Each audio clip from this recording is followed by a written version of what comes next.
Então vamos lá, pessoal, vamos para mais uma aula. Hoje o vídeo é sobre o espaço urbano da América. O continente americano, ele encontra-se hoje muito urbanizado, tá? Com exceção, por exemplo, de alguns países como Belize, também ali na América Central, Suriname, tá? Na América do Sul, e alguns outros territórios com um pouco menos aí de população, né? É população urbana, né? O Brasil mesmo hoje tem mais de 80% da sua população vivendo em espaços urbanos. Então, para a gente compreender essa formação da urbanização nos diferentes continentes, nos diferentes locais, a gente tem que fazer uma ligação direta, obviamente, com o processo de urbanização e também com a estrutura econômica aí de cada país. Estudar o fenômeno urbano na maior parte dos territórios, digamos assim, é, nos permite compreender aí a estrutura das regiões, dos países, né, de todo um contexto, né, geopolítico que está por trás do processo de urbanização. Tá? Então, o fenômeno da urbanização ele é caracterizado, obviamente, pelo crescimento do espaço urbano em decorrência da redução do espaço rural, e ele se constitui numa das chaves aí para a compreensão dos processos de modificação do espaço urbano em nível global. Tá? Na América, já que é o tema do vídeo, na América anglo-saxônica, né, especialmente ali nos Estados Unidos, só para você relembrar, a América anglo-saxônica é aquela América onde você tem países que falam o inglês, como Estados Unidos e Canadá, então são mais esses países ali que eu vou utilizar como referência. Tá? Nos Estados Unidos, a onda, inclusive, de urbanização, ela se deu nas últimas décadas aí do século XIX. Tá? Na costa do Atlântico, na margem dos Grandes Lagos, na costa do Pacífico, as cidades elas vinham crescendo não só horizontalmente, mas também verticalmente. Vários prédios, né? O processo de verticalização ele vinha crescendo muito ali nos Estados Unidos. Então nós temos grandes arranha-céus que são construídos e ao mesmo tempo novos quarteirões iam se expandindo. Então você tem a verticalização e a horizontalização ali da urbanização ali dentro dos Estados Unidos ocorrendo a partir do final ali do século XIX. Tá? Formavam-se dessa forma dentro do território norte-americano aí as primeiras metrópoles do mundo, onde você tem a presença de imigrantes que primeiro vinham da Europa e depois vinham também de outros territórios aí para as Américas. Vale salientar que os americanos foram colonizados pelos ingleses. Tá? Então, tem essa característica, inclusive de diferenciação do ponto de vista de colonização. Nós aqui no Brasil sofremos colonização de exploração, os americanos sofreram colonização de povoamento, o que favoreceu o seu desenvolvimento econômico, obviamente. Tá? A urbanização já em relação aos Estados Unidos, final do século XIX. Na América Latina, houve um grande impulso para o processo de urbanização a partir do fim da Segunda Guerra Mundial, de 1939 a 1945, ocorreu essa guerra. De 1945 para frente, a gente vai ter aí um impulso na urbanização da América Latina. As crises econômicas da época, os obstáculos ao comércio internacional fizeram com que países como México, Argentina, Chile e Brasil, maiores economias da região, inicialmente adotassem o modelo de industrialização por substituição de importação. E por que isso? Muitos países da Europa, como estavam ainda se recuperando da Segunda Guerra Mundial, deixaram, obviamente, de oferecer produtos que eram comprados por países como o Brasil. Então se importava muito aqui no território brasileiro. Só que, como esses países param de ofertar os seus produtos, obviamente que há uma necessidade de uma criação de um mercado interno aqui dentro do nosso país. Então, um exemplo clássico, o Brasil começa a se industrializar e por isso que a gente vai chamar isso de industrialização por substituição de importação, porque a gente para de comprar aí produtos da Europa, por exemplo, e passa a produzir os nossos produtos, tá? E isso não ocorreu só no Brasil, ocorreu na Argentina, no Chile, no México e em outros territórios, tá? Esse processo favoreceu, inclusive, o desenvolvimento das indústrias que vieram primeiro, que foram as indústrias de base, como as metalúrgicas, as siderúrgicas, tá? Vieram mineradoras, empresas petrolíferas, empresas químicas, usinas geradoras de energia, tiveram um papel central na estruturação também, né? Lembra que eu falei no início do vídeo? Urbanização tem ligação direta com industrialização. Indústria precisa de trabalhador, trabalhador precisa de moradia, e aí ele vai se estabelecendo próximo aí dessas fábricas, e os polos urbanos, os centros urbanos começam a se desenvolver muito mais a partir disso, tá? Os primeiros polos industriais, eles vão se concentrar aí primeiro próximo das capitais, ou seja, dos maiores centros urbanos.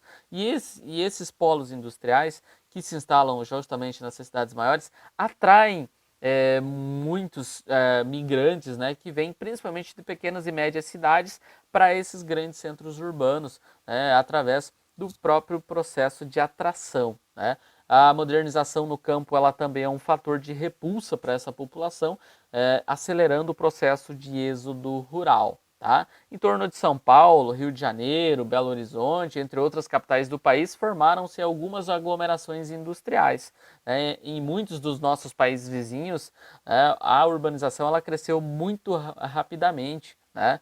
Então, Buenos Aires, Santiago do Chile, Lima, do Peru, né, Montevidéu, são exemplos de macrocefalia urbana. São cidades que atraíram muitas pessoas, elas cresceram demais, cresceram de maneira desordenada, gerando o fenômeno aí de macrocefalia urbana. Então você tem, por exemplo, a maior parte da população do Uruguai vivendo em Montevidéu.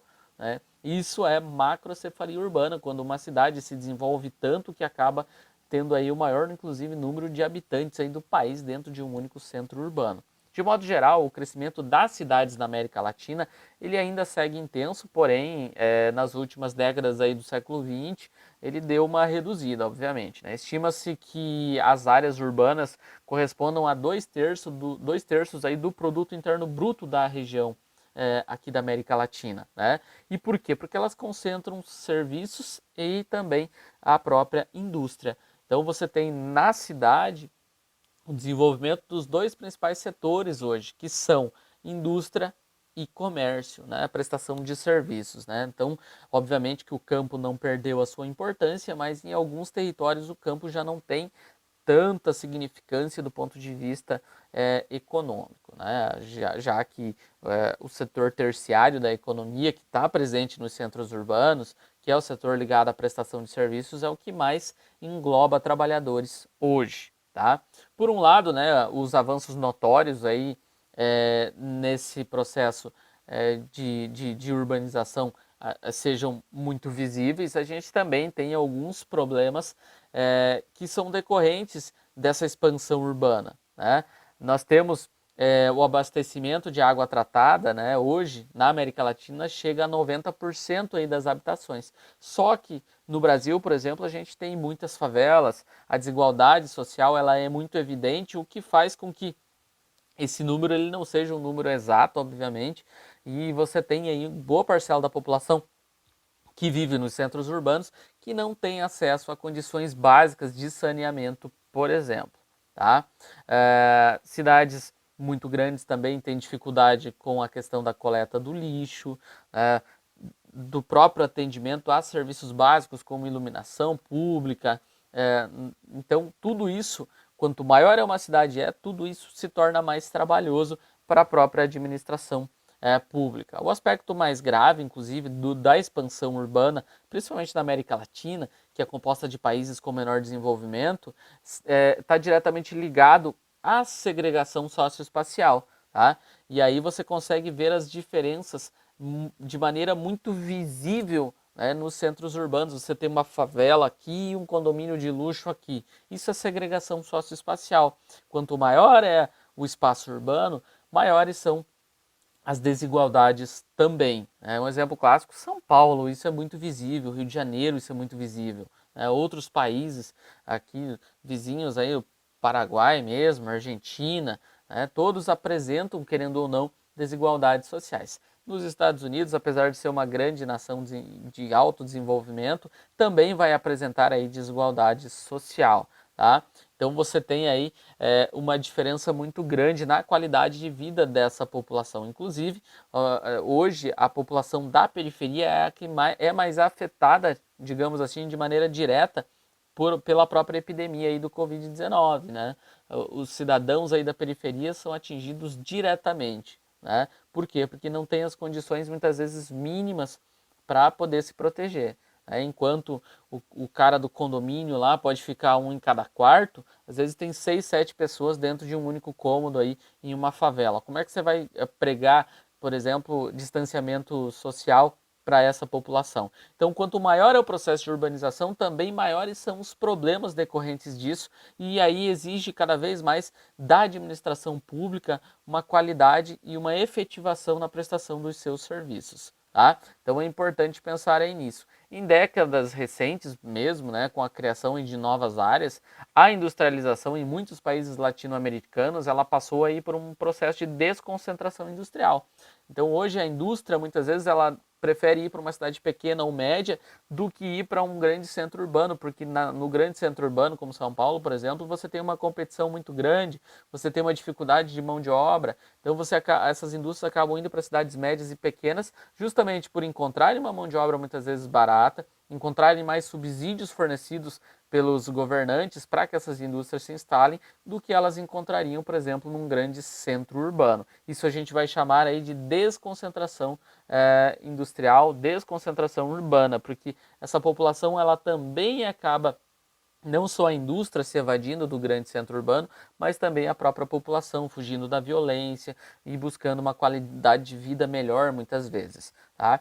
Então, esse fenômeno, ele é um fenômeno atual e vem ocorrendo sim em vários locais, né? Como consequência dessa desconcentração industrial, a gente pode citar aí a criação de novas regiões urbanizadas e a expansão do processo de metropolização, como por exemplo aí cidades como Córdoba e Rosário na Argentina, Salvador na Bahia, Recife, Fortaleza, Porto Alegre, Curitiba, Brasília, Manaus, Belém, são cidades no Brasil que se formaram também a partir dessa expansão urbana a partir dos grandes centros.